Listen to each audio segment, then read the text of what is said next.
Buonasera e ben ritrovati con l'informazione flash di New Sicilia. Vediamo insieme i titoli più rilevanti del pomeriggio.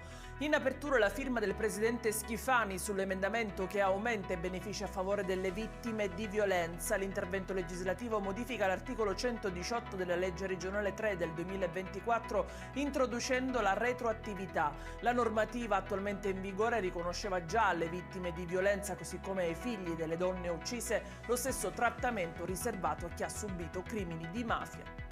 La cronaca con un incidente mortale lungo la tangenziale di Messina. Intorno alle 13 un motociclista di 38 anni ha perso la vita in un sinistro avvenuto nella galleria Baglio 1, coinvolte anche 3 auto.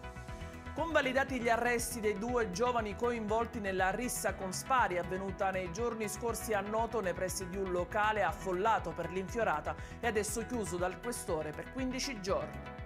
Si è conclusa questa mattina al Tribunale di Catania la fase dibattimentale del processo che vede come parti offese il noto medico nutrizionista Giorgio Calabrese. Il professionista è da anni vittima di una serie di truffe online legate a pubblicità ingannevoli di gocce dimagranti che sfruttano indebitamente la sua immagine.